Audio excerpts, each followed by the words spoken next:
홍익희는 연세대학교 금융대학원 겸임교수이자 역사 연구가로 특히 종교사와 경제사 분야에서 독창적인 시각을 제시하는 학자입니다.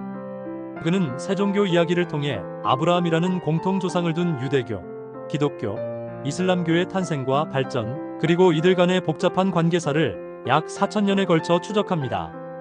이 책의 핵심은 세 종교가 겉으로는 대립하는 듯 보이지만 실제로는 서로 영향을 주고받으며 인류 문명을 발전시켜온 동반자 관계라는 통찰입니다.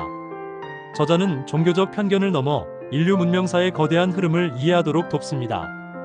기원전 2000년경 메소포타미아의 우르 지역에 살던 아브라함은 한 분의 하나님으로부터 특별한 부르심을 받았다고 믿었습니다. 한 사람의 믿음에서 시작된 이 이야기는 오늘날 전 세계 인구의 절반 이상이 믿는 새 종교의 뿌리가 되었습니다. 유대교, 기독교, 이슬람교는 모두 아브라함이라는 믿음의 조상을 모시고 있으며 이들을 아브라함 종교라고 부릅니다. 하지만 이 형제 종교들은 2000년이 넘는 시간 동안 경쟁하고 갈등해왔으며 그 과정에서 인류 문명의 가장 찬란하고 비극적인 순간들이 만들어졌습니다. 기원전 1300년경 이집트에서 노예로 고통받던 히브리 민족 앞에 모세라는 지도자가 나타났습니다. 그의 출애굽 사건은 세계 최초의 일신교가 체계화되는 결정적인 순간이었습니다. 시나이 산에서 받은 10계명은 획기적인 사건으로 여러 신을 섬기던 시대에 오직 하나의 신, 야훼만을 섬겨야 한다는 유대교의 핵심을 세웠습니다. 쉐마 이스라엘, 아도나이 엘로헤이누, 아도나이 에하드. 즉, 들으라 이스라엘아, 주 우리 하나님은 오직 한 분이신이라는 선언이 세계사를 바꾸었습니다. 기원전 1000년경 다윗 왕이 예루살렘에 이스라엘 왕국을 건설하고 그의 아들 솔로몬이 성전을 건축했습니다. 하지만 왕국은 분열되었고 기원전 586년 바빌론에 의해 예루살렘 성전이 파괴되었습니다. 바빌론 포로기 동안 유대인들은 성전 없이 신앙을 유지하기 위해 회당 제도와 랍비 전통을 만들었습니다. 70년 후 페르시아의 허락으로 돌아와 제2성전을 건축했지만 많은 유대인들은 다른 지역에 정착하며 디아스포라, 즉 대분산이 시작되었습니다. 이로써 유대교는 국경을 초월한 세계적 종교가 되었습니다. 기원 후 1세기 로마 제국 치하의 팔레스타인의 나사렛 예수라는 청년이 나타났습니다. 그의 가르침은 매우 혁명적이었습니다. 율법보다 사랑을, 제사보다 자비를, 민족주의보다 보편주의를 강조하며 하나님의 나라가 가까이 왔다고 선포했습니다. 하지만 기존 종교 지도자들의 반발로 그는 십자가에 처형되었습니다. 예수의 죽음은 끝이 아닌 시작이었습니다. 제자들이 그의 부활을 믿으면서 새로운 종교 운동이 시작되었습니다. 초기 기독교는 유대교의 한 분파였지만 바울이라는 인물의 등장으로 전환점을 맞았습니다. 그는 기독교를 유대 민족만의 종교에서 전 인류의 종교로 바꾸어 놓았습니다. 소아시아, 그리스, 로마 등지를 다니며 이방인들에게 할례 없이 복음을 전파한 것은 유대교와 기독교를 갈라놓는 계기가 되었습니다. 기원 후 70년 로마군이 예루살렘 성전을 파괴하자 유대교는 토라 중심의 연구 종교로 기독교는 로마를 새로운 중심지로 삼으며 각자의 길을 걷게 되었습니다. 313년 로마 황제 콘스탄티누스가 밀라노 칙령으로 기독교를 포함한 모든 종교의 자유를 보장하면서 300년간 박해받던 기독교는 제국의 종교가 되었습니다. 이 변화는 기독교가 정치 권력과 결합하는 계기가 되기도 했습니다. 325년 니케아 공의회에서 삼위일체 교리가 확립되었고 380년 기독교는 로마 제국의 국교로 선포되었습니다. 이러한 세속화에 대한 반발로 사막에서 영성을 추구하는 수도원 운동이 일어났고 이는 중세 유럽에서 학문과 문화의 중심 역할을 했습니다. 5세기 로마 제국 쇠퇴 후 유럽을 점령한 게르만족들이 점차 기독교로 개종하면서 유럽 전체가 기독교화되었습니다. 570년경 아라비아 반도의 메카에서 무함마드가 태어났습니다. 당시 메카는 360개의 우상을 섬기는 다신교의 중심지였습니다. 610년 40세의 무함마드는 히라, 동굴에서 천사 가브리엘로부터 읽어라라는 첫 계시를 받았고 이것이 이슬람의 시작이었습니다. 그의 메시지는 아브라함, 모세, 예수와 같이 오직 한 분의 하나님, 즉 알라만을 섬기라는 일신교적 메시지였습니다. 그는 자신이 최후의 예언자이며 이슬람만이 순수한 일신교를 회복할 수 있다고 선언했습니다. 메카 지배층의 반발로 622년 무함마드와 추종자들은 메디나로 이주했습니다. 이 히즈라는 이슬람력의 원년이 되었고 새로운 공동체인 umma의 탄생을 의미했습니다. 메디나에서 그는 종교와 정치의 지도자로서 이슬람 공동체의 기초를 닦았습니다. 630년 그는 1만 명의 군대를 이끌고 메카를 정복하여 카바 신전의 우상을 파괴하고 이슬람의 성지로 삼았습니다. 632년 그가 사망할 때까지 아라비아 반도 대부분이 이슬람으로 통합되었습니다. 무함마드 사후 이슬람은 4대 칼리프 시대, 즉 632년에서 661년에 걸쳐 급속히 확장되었습니다. 불과 100년 만에 스페인에서 인도까지 거대한 제국을 건설했습니다.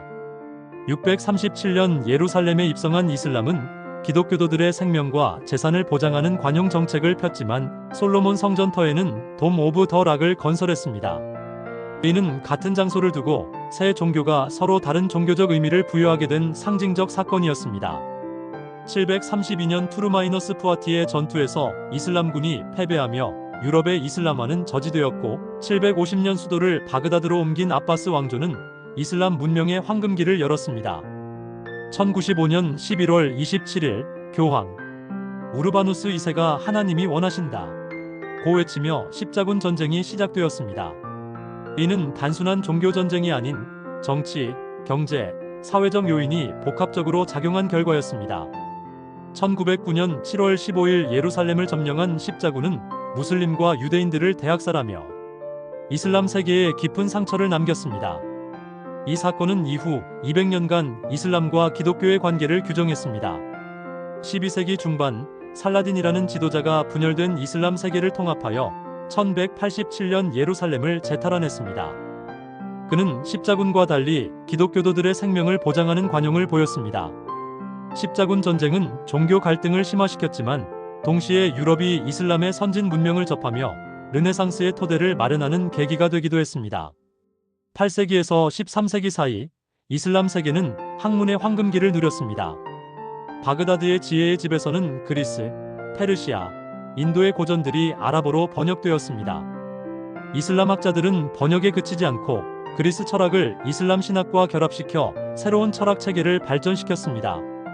한편 이베리아 반도의 코르도바에서는 무슬림, 기독교도, 유대인이 공존하며 독특한 문화 융합을 이루었습니다.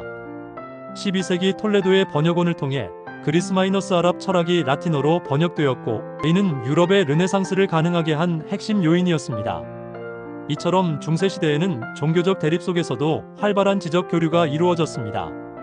1085년 기독교도들이 톨레도를 정복하면서 본격적인 재정복 운동, 즉 레콩키스타가 시작되었습니다. 초기에는 관용이 유지되었으나 11세기 말부터 북아프리카의 보수적인 이슬람 왕조들이 개입하면서 종교 간 공존이 어려워졌습니다. 기독교 왕국들은 무슬림과 유대인에 대한 압박을 강화했고 1391년 대규모 반유대인 폭동이 일어났습니다. 많은 유대인들이 강제로 개종했는데 이들을 콘베르소라고 불렀습니다. 1478년 설립된 스페인 종교재판은 종교적 관용의 종말을 상징했습니다. 마침내 1492년 그라나다가 함락되고 모든 유대인에게 추방령이 내려졌습니다. 아이러니하게도 기독교 국가에서 추방된 약 20만 명의 유대인들은 오스만 제국이라는 이슬람 국가에 받아들여졌습니다. 1453년 5월 29일 오스만 술탄 메흐메드 2세가 콘스탄티노플을 정복한 후 놀라운 관용 정책을 발표했습니다. 밀레트 제도를 통해 그리스 정교도, 아르메니아 정교도, 유대인 등 각 종교 공동체의 자치를 인정했습니다. 스페인에서 추방된 유대인들을 적극 환영했으며 그들이 가져온 선진 기술은 오스만 제국의 발전에 기여했습니다. 16세기 슐레이만 1세 시대의 제국은 절정기를 맞았고 제국 내부에서는 종교의 차이를 넘어 능력 있는 인재를 등용했습니다. 이러한 관용 정책은 오스만 제국이 600년간 지속될 수 있었던 중요한 요인이었습니다. 1517년 10월 31일 마르틴 루터가 95개조 반박문을 게시하며 종교개혁이 시작되었습니다. 루터의 문제 제기는 교황의 권위를 넘어 개인의 양심과 성경의 권위를 강조하며 근대적 개인주의의 토대를 마련했습니다. 종교개혁은 독일 제후들의 지지를 받으며 확산되었고 1555년 아우크스부르크 화의를 통해 각 지역 통치자가 종교를 결정하는 원칙이 세워졌습니다. 가톨릭 교회는 트렌트 공의회를 통해 반종교 개혁에 나섰습니다. 이 분열은 30년 전쟁과 같은 참혹한 종교 전쟁을 낳았지만 역설적으로 종교적 관용의 필요성을 일깨웠고 성경 번역을 통해 각 민족의 문학 발달과 문해율 향상에 기여했습니다. 17에서 18세기 유럽에서는 과학혁명과 계몽주의가 일어났습니다. 과학적 발견은 종교의 절대적 권위에 도전했고 계몽주의 철학자들은 이성의 힘을 강조하며 종교적 광신주의를 비판했습니다. 볼테르는 사상의 자유를 옹호했고 존 로크는 정치와 종교의 분리를 주장하며 현대 민주주의의 종교의 자유 원칙의 토대를 마련했습니다. 프랑스 혁명은 양심의 자유를 기본권으로 선언하며 종교를 개인의 사적 영역으로 제한하는 현대적 정교 분리 원칙의 시작이 되었습니다. 19세기는 민족주의의 시대였습니다. 종교는 그리스 정교, 아일랜드의 가톨릭처럼 민족 정체성의 핵심 요소가 되었습니다. 종교는 더 이상 보편적 진리가 아닌 특정 민족의 정체성 표지가 되었습니다. 한편 오스만 제국은 탄지마트 개혁을 통해 종교에 관계없이 모든 신민의 평등을 선언하며 근대적 국민국가로 전환하려 했지만 이미 확산된 민족주의의 물결 속에서 성공하기 어려웠습니다. 유대인들에게 19세기는 해방과 동화의 시기였지만 동시에 종교적 차별을 넘어 인종적 차별로 변질된 새로운 반유대주의, 즉 반셈주의가 등장하는 시기이기도 했습니다. 1894년 프랑스에서 드레피스 사건이 터지자 기자였던 테오도르 헤르츠는 유대인들이 안전할 곳은 없다고 생각했습니다. 그는 1896년 유대인 국가를 발표하며 유대인들만의 국가가 필요하다고 주장했습니다. 이것이 시온주의의 시작이었습니다. 1897년 제1차 시온주의 회의에서 팔레스타인에 유대인의 민족적 고향을 건설한다는 목표가 정해졌습니다. 약속의 땅이라는 종교적 개념이 민족주의적으로 재해석된 것입니다. 1917년 영국의 벨푸어 선언은 이를 지지했지만 당시 팔레스타인에는 70만 명의 아랍인이 살고 있었습니다. 두 민족이 모두 같은 땅에 대해 정당한 권리를 주장하는 비극이 시작된 것입니다. 홀로코스트는 유대인 국가의 필요성에 대한 국제적 공감대를 형성하는 결정적 계기가 되었습니다. 1948년 5월 14일 오후 4시 이스라엘이 독립을 선언하자 다음 날 아랍 5개국이 침공하며 1차 중동전쟁이 시작되었습니다. 아랍인들은 이를 나크바, 즉 재앙이라 부릅니다.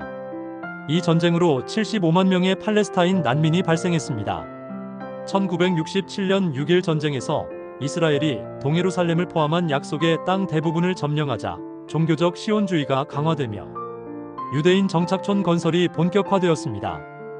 팔레스타인 측에서도 이슬람이 저항 이데올로기로 부상했고 1987년에는 이슬람 원리주의 단체 하마스가 등장하며 갈등은 더욱 종교적 성격을 띠게 되었습니다.